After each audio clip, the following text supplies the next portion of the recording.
Good afternoon. Are we fine? Yes. Okay.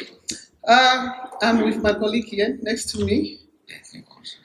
Good afternoon, ladies and gentlemen. Okay. My name is Frieda Muaine, Senior Manager, Regional Operations Domestic Taxes, as already introduced. Our part here is basically to engage with our stakeholders, the esteemed ones, and we want to give an overview on our taxes. As we have already mentioned, we are from domestic taxes and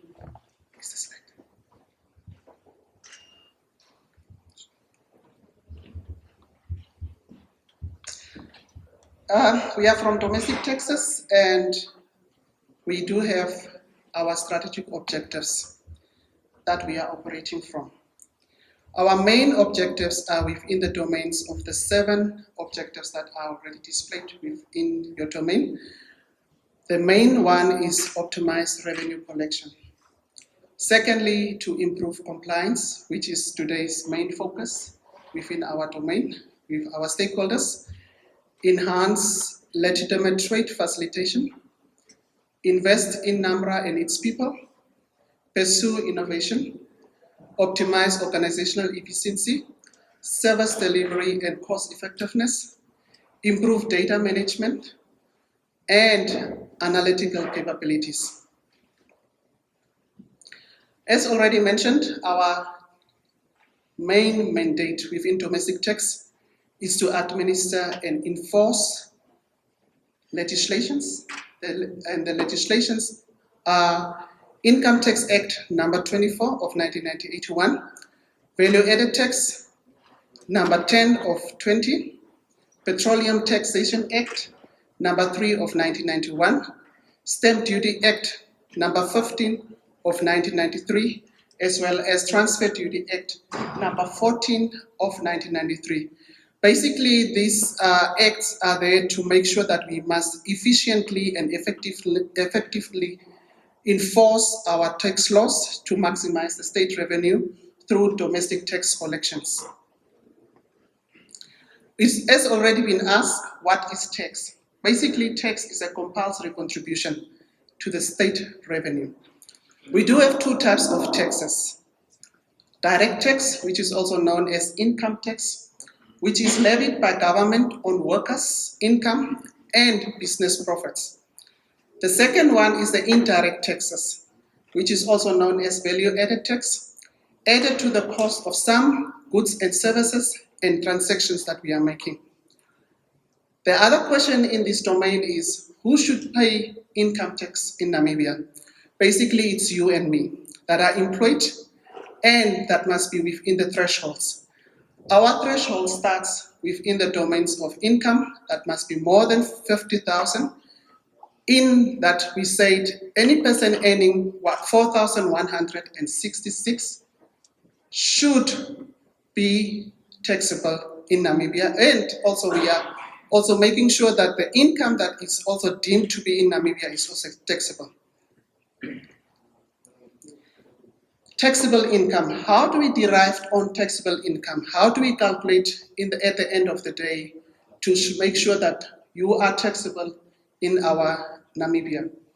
We do have gross income that constitutes of any income that you receive, excluding receipts of capital nature, less exemptions, which is 1/3 that is exempted from housing, meaning the 2/3 that is remaining will be taxable, and that equals income. After income, then you will have deductions that you have to make sure that we can give you as a benefit. These deductions are within the domains of pension fund, any retirement annuity, study policies, and certain expenditures or losses actually incurred to generate income, not personal expenses for domestic use or capital nature as provided by the Income Tax Act. In this domain, as you have already known, there were some reforms already done when it comes to the deductions. In this, we have got a maximum deduction contribution that has been in a reform purposes where any person can have a maximum of 150% per annum as a contribution that can be deducted from your income. So study policies, pension fund, retirement fund, etc. are within these benefits that you can deduct from the income.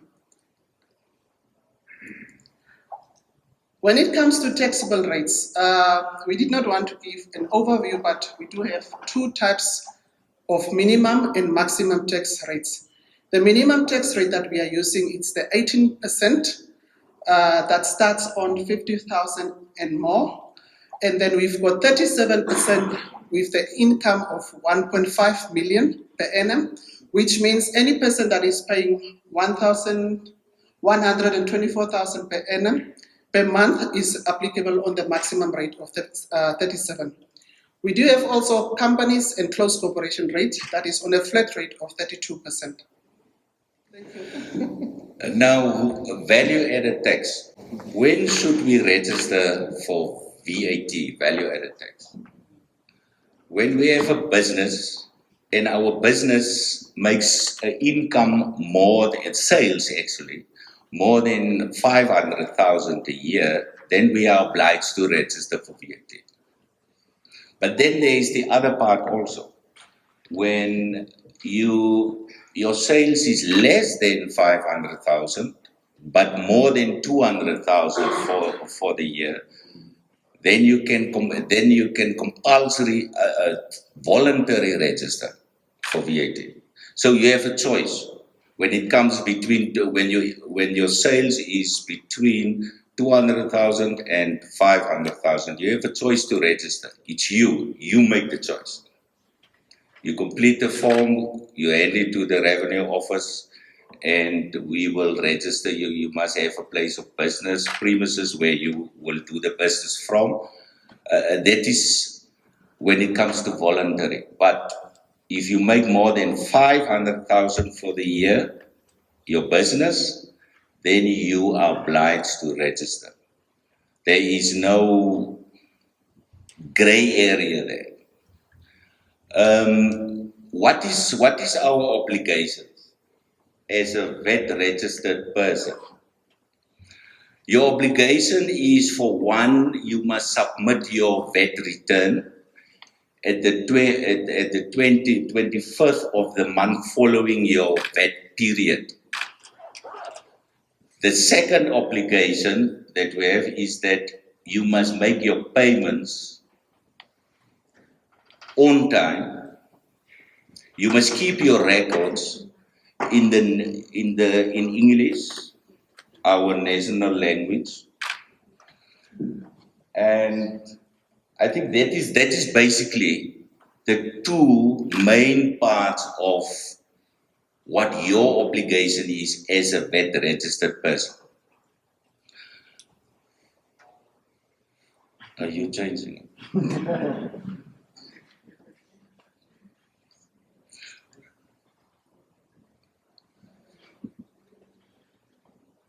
Yes, there is questions. I think you will pose the questions when it comes to VAT, that we will go further into VAT. The next slide we have is tax compliance. Now there is four main pillars for a taxpayer to be compliant. One is you must register when you are obliged to do so. The second one is you must file your returns on time. Third one, you must pay your taxes on time, and your recording in that returns, your declaration, must be correct. That's all we ask from you as a taxpayer. That is the four parts that you need to meet to be a compliant taxpayer. Only the four, no more than that. When it comes, we have introduced a new system. Before we was on a manual system, which is a tax life system, but there was an outcry from our taxpayers that say, to say that They don't want to come and stand in queues to submit their returns. They don't want to come and submit their returns, and at the end of the day, the return is misplaced in the office. And that is things that happen.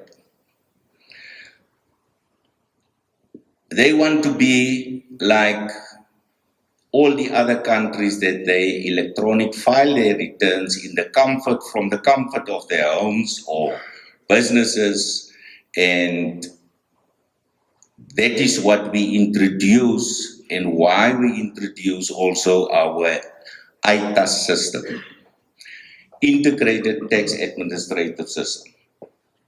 Now, what can this ITAS system do for us? For one, it's an e-filing system. We can register as a taxpayer through the ITAS system, using the ITAS system. We can file the returns, all our returns we can file through the ITAS system. You don't need to come to the office, the revenue office. You sit at your business using internet or web, and you log into the portal system, and then you file your returns through that. And some other services that is also that ITAS system also provide is that you don't need to come to the office to ask for a good standing, apply for a good standing certificate. You can request it through the ITAS system. One thing is that you should come and collect your good standing certificate from the office when it's approved. You will also be told by the system that your application has been rejected or it has been accepted. If it's accepted, then you can come and collect your good standing certificate from the revenue office at our customer care service.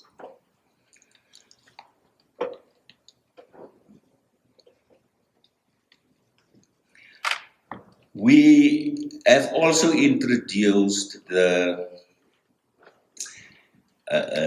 tax amnesty.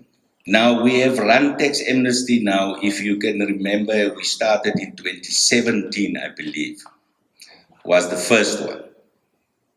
2018, I think it's 2020, 2021, and this is the last one where we go actually for broke here. We say that if you pay your tax, your capital amount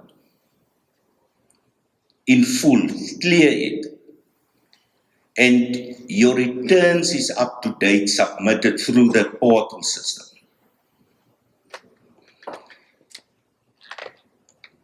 then your interest and penalties that is on your account will be waived 100%. I think that is one of the good things that came out of the system. And I believe for one other, if we do that, we will also come compliant on both sides of the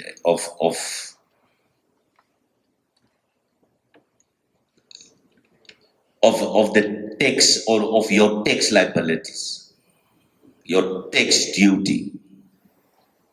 I think that is one other thing. This incentive program is running up to 31 October 2024.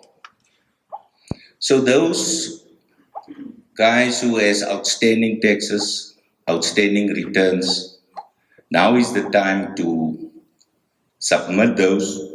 You will get penalties, you will get interest, but if you clear your account, your capital side, then the others will be waived. The penalties and the interest will be waived. And how do we register for that incentive?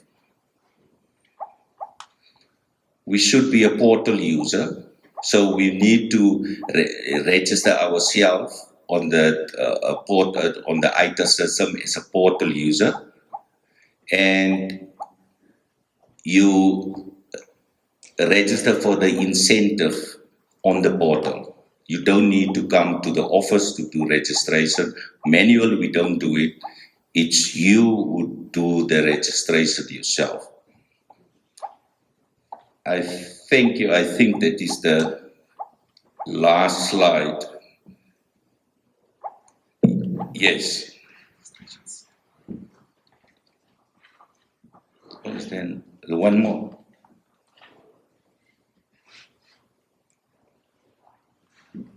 See, it's running now around here. Tax compliance in the creative industry.